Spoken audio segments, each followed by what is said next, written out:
जो कि सीधा राजधानी दिल्ली से सामने आ रही है। यहां पर विधानसभा चुनाव के मद्देनजर बीजेपी ने अपनी लिस्ट जारी कर दी है। बड़ी खबर, दिल्ली विधानसभा चुनाव को लेकर बीजेपी की पहली लिस्ट जारी हो चुकी है। 29 सीटों पर उम्मीदवारों की लिस्ट जारी कर दी गई है बीजेपी की तरफ से। ये बड़ी खबर, बड़ी अपडेट आप तक पहुंचा रहे हैं। अगले हफ्ते दिल्ली विधानसभा चुनाव की तारीखों का ऐलान भी हो सकता है और उसको लेकर अब बीजेपी ने अपनी पहली लिस्ट जारी कर दी है। 29 उम्मीदवार इस लिस्ट में बताए जा रहे हैं।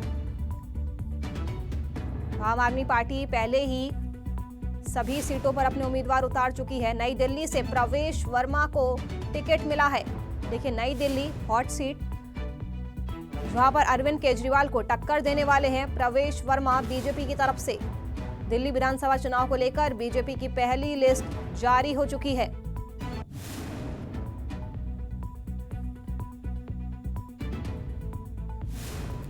और इसी खबर पर दिल्ली से हमारे संवाददाता विनय सिंह लाइव जुड़ चुके हैं। विनय, दिल्ली विधानसभा चुनाव को लेकर बीजेपी ने पहली लिस्ट जारी कर दी है। क्या कुछ खास और अहम बातें हैं इस लिस्ट की? देखिए, बिल्कुल 29 उम्मीदवारों की लिस्ट बीजेपी ने जारी की है दिल्ली विधानसभा चुनाव के मद्देनजर। और खास की बात की जाए तो बहुत कुछ खास इस लिस्ट में है। पूर्व सांसदों को चुनाव में मौका दिया गया है, पूर्व सांसदों को यहाँ पे उम्मीदवार बनाया है, जिसमें मुख्य तौर पे प्रवेश वर्मा जो कि सांसद रह चुके हैं और उनको नई दिल्ली विधानसभा सीट से मैदान में उतारा है। नई दिल्ली विधानसभा सीट जहाँ से फिलहाल अरविंद केजरीवाल जो कि दिल्ली के मुख्यमंत्री रह चुके हैं, वो उनकी विधानसभा सीट है नई दिल्ली। और प्रवेश वर्मा को नई दिल्ली विधानसभा सीट से चुनावी मैदान में बीजेपी ने उतारा है, जिसके कयास पहले से ही लग रहे थे। वहीं एक और पूर्व सांसद जिनकी बात की जाए तो वो है रमेश भिदुड़ी। रमेश भिदुड़ी भी दक्षिणी दिल्ली से सांसद रह चुके हैं। उनको कालकाजी विधानसभा सीट से चुनावी मैदान में उतारा है। कालकाजी विधानसभा सीट से दिल्ली की मुख्यमंत्री आतिशी चुनाव लड़ती रही हैं। आतिशी कालकाजी विधानसभा आतिशी की जो विधानसभा सीट है कालकाजी है, तो यहाँ पे रमेश भिदुड़ी को कालकाजी विधानसभा सीट से बीजेपी ने अपना उम्मीदवार बनाया है। सांसद रह चुके हैं रमेश भिदुड़ी। और अगर हम उसी तरह से बात करें उस जंगपुरा विधानसभा सीट की, जहां से इस बार दिल्ली के पूर्व उप मुख्यमंत्री मनीष सिसोदिया किस्मत आजमा रहे हैं, तो जंगपुरा विधानसभा सीट से बीजेपी ने सरदार तरविंदर सिंह मारवा को टिकट दिया है। सिख समुदाय से आते हैं, पुराने जो स्थायी निवासी हैं जंगपुरा के, पहले भी चुनाव लड़ चुके हैं। जंगपुरा सीट से अच्छी पकड़ उनकी जंगपुरा में बताई जाती है। तो मनीष सिसोदिया के सामने बीजेपी ने तरविंदर सिंह मारवा को चुनावी मैदान में उतारा है।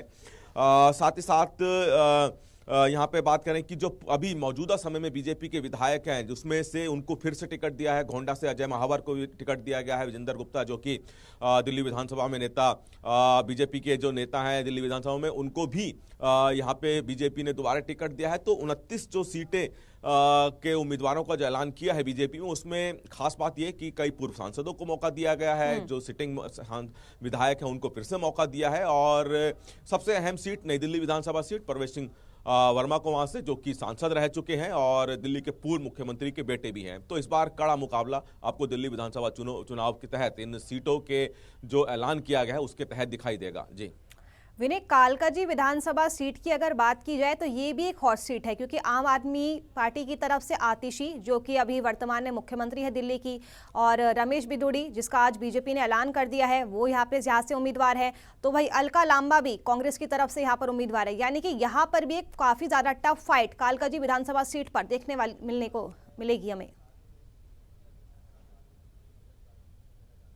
और देखिए, बिल्कुल कालकाजी विधानसभा सीट में किसी भी उम्मीदवार, चाहे हम बीजेपी की बात करें, कांग्रेस की बात करें, आम आदमी पार्टी की बात करें, तीनों ही उम्मीदवारों के चेहरे बड़े चेहरे हैं। आतिशी जहां एक तरफ आम आदमी पार्टी के उम्मीदवार और दिल्ली की मुख्यमंत्री, वहीं दूसरी तरफ अब चूंकि रमेश भिदुड़ी सांसद रह चुके हैं दक्षिणी दिल्ली के, उनको, और जब वो सांसद थे दक्षिण दिल्ली के, तो उन्हीं के संसदीय सीट के अधीन कालकाजी विधानसभा सीट आती थी। तो लाजमी है कि अगर उन्होंने उस इलाके में विकास कार्य किए होंगे तो वो विकास कार्य जनता के बीच लेके जाएंगे। रमेश भिदुड़ी बीजेपी के उम्मीदवार, वहीं अलका लांबा एक बड़े फाइट कांग्रेस की तरफ से अलका लांबा इस सीट पे देती हुई दिखाई देगी, क्योंकि अलका लांबा पहले कांग्रेस में थी, फिर उन्होंने आम आदमी पार्टी से चांदनी चौक से चुनाव लड़ा, बाकायदा चांदनी चौक से विधायक बनी, लेकिन उसके बाद आम आदमी पार्टी से उनकी नाराजगियां बढ़ी, दूरियां बढ़ी और उसके बाद फिर से कांग्रेस में आई। तो कांग्रेस ने अलका लामा को कालका जी से उम्मीदवार उतारा है। आपको बता दूं कि अलका लामा राष्ट्रीय कांग्रेस महिला मोर्चा की अध्यक्ष भी है, तो काफी बड़ा पद उनका कांग्रेस में है। और अब चूंकि आम आदमी पार्टी में थी, अब कांग्रेस में है,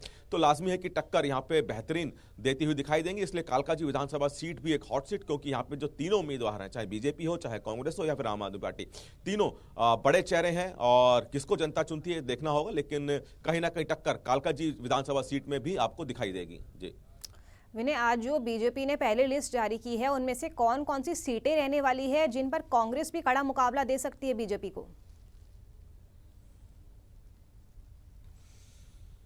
देखिए, चूंकि अभी बात करी जाए कि कौन कौन सी सीटें, तो अभी चूंकि कांग्रेस की कुछ सीटों का ऐलान होना बाकी है, तो उसके हिसाब से तय होगा जब कांग्रेस की सभी जो 70 की 70 विधानसभाओं सीटों का ऐलान हो जाएगा। और जब उसमें अभी कुछ सीटें ऐसी हैं, चूंकि आज जो 29 सीटों का ऐलान किया गया है बीजेपी की तरफ से, उसमें कुछ सीटों पर अभी कांग्रेस ने उम्मीदवार नहीं उतारे हैं। लेकिन अभी जहां तक उम्मीदवार उतार दिए गए हैं, तो उसमें से एक अगर हम बात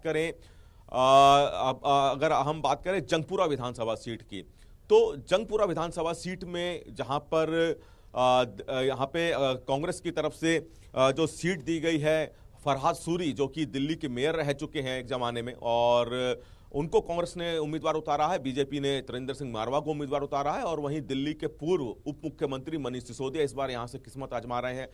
मनीष सिसोदिया पहले पड़पड़गंज से चुनाव लड़ते थे, इस बार उन्होंने अपनी सीट बदली है, जंगपुरा आए हैं। तो यहाँ पे जंगपुरा पर सीट भी एक हॉट सीट है, क्योंकि यहाँ पे मुख्यमंत्री जिस तरह से कालका जी की बात हम कर रहे हैं, मुख्यमंत्री की सीट है, उसी तरह से पूर्व उप मुख्यमंत्री की सीट फिलहाल जंगपुरा है। फरहाद सूरी एक कांग्रेस के बड़े चेहरा हैं, मुस्लिम समाज से आते हैं, तो उस इलाके में जंगपुरा में चूंकि मुस्लिम समाज की आबादी भी ठीक ठाक है। त्रिवेंद्र सिंह मारवा सिख समाज से आते हैं, वो पुराने नेता हैं वहां के। और अब चूंकि मनीष सिसोदिया पहली बार जंगपुरा विधानसभा सीट से लड़ रहे हैं, इससे पहले पड़पड़गंज सीट से लड़ते, तो देखना है कि कितना जनता उनके साथ जाती है। तो बहुत सी ऐसी सीटें हैं जहां पे आपको बहुत बेहतरीन फाइट तीनों पार्टी के उम्मीदवारों की तरफ से देखने को मिलेगी। जी विनय, अगर तारीखों की बात की जाए तो दिल्ली विधानसभा चुनाव की तारीखों का ऐलान कब तक हो सकता है? क्योंकि ऐसा कहा जा रहा था कि अगले हफ्ते में अनाउंसमेंट हो सकती है डेट्स की।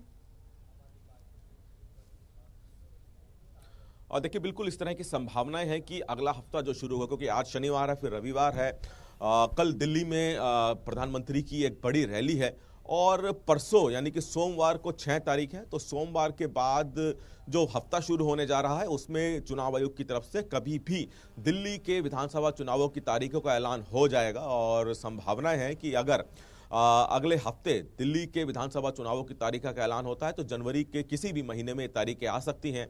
और उसके बाद एक तरह से कहें कि काउंटडाउन और तेज हो जाएगा, यानी कि जो चुनाव प्रचार है राजनीतिक पार्टियों का, और ज्यादा तेज हो जाएगा। जी विनय, चुनाव प्रचार तमाम पार्टियों का अब तक कहां तक पहुंचा है? क्या कुछ तैयारियां तमाम सियासी दलों की तरफ से की जा रही है? देखिए, आम आदमी पार्टी की बात करें तो आम आदमी पार्टी की तरफ से आम आदमी पार्टी के संयोजक अरविंद केजरीवाल पिछले कुछ दिनों से लगातार कुछ ना कुछ घोषणाएं कर रहे हैं, चाहे वो बुजुर्गों के लिए हो, महिलाओं के लिए हो, या फिर आज जिस तरह से उन्होंने पानी के बिलों को लेकर कहा कि जो पानी के बिल गलत आए उनको माफ कर दिया जाएगा अगर उनकी सरकार दोबारा आती है।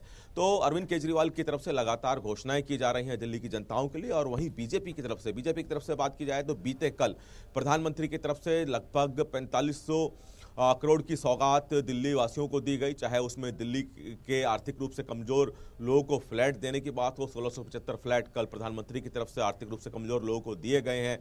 तो वहीं बाकी जो अन्य उद्घाटन किए गए हैं, कल किए गए हैं। आने वाले कल यानी रविवार को प्रधानमंत्री की रोहिणी के जापानी पारे में एक भव्य रैली है, और इसको दिल्ली के चुनाव के हिसाब से पहली रैली कहा जाएगा, क्योंकि दिल्ली चुनाव के हिसाब से प्रधानमंत्री पहली रैली कल करने जा रहे हैं।